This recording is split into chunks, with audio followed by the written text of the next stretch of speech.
Every day, Sir Topham Hatt came to the station to catch his train. "Hello," he always said to Thomas.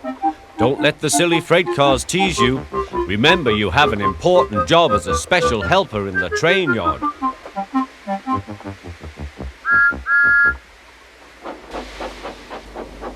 There were lots of freight cars, and Thomas worked very hard pushing and pulling them into place.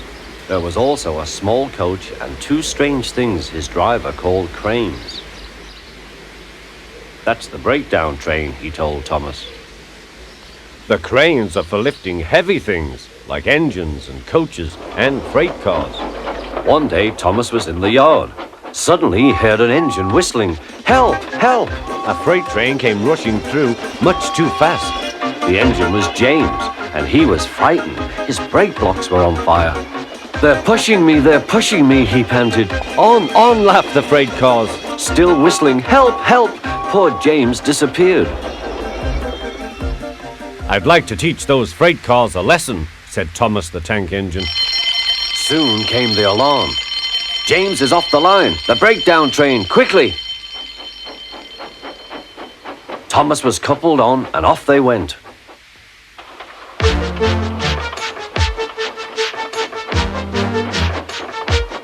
Thomas worked his hardest. "Hurry, hurry, hurry," he puffed. He wasn't pretending to be like Gordon. He really meant it. "Bother those freight cars and their tricks. I hope poor James isn't hurt."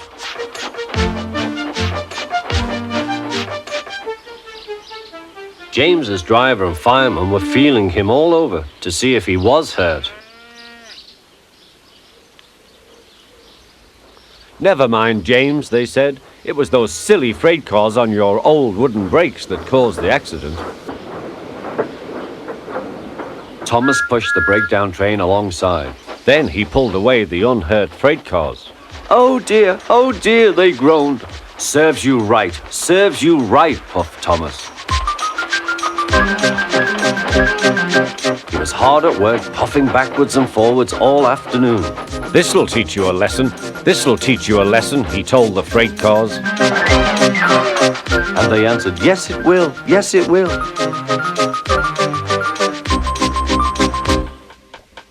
They left the broken cars, then with two cranes they put James back on the rails.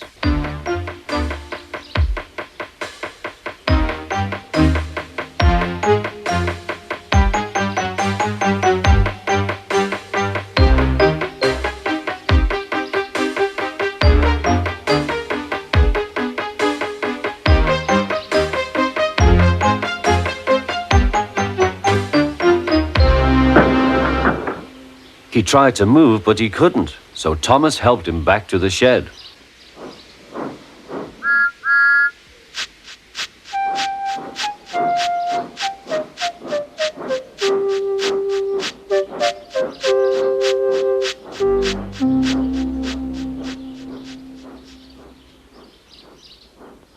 Sir Topham Hatt was waiting anxiously for them.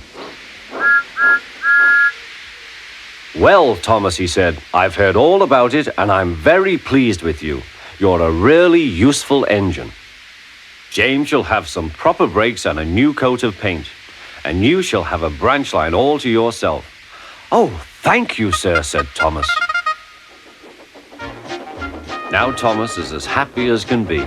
He has a branch line and two coaches called Annie and Clarabelle. He puffs proudly backwards and forwards with them all day.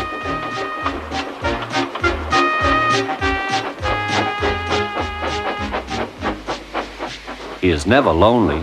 Edward and Henry stop quite often and tell him the news. Gordon is always in a hurry, but never forgets to say poop, poop. And Thomas always whistles peep, peep in return.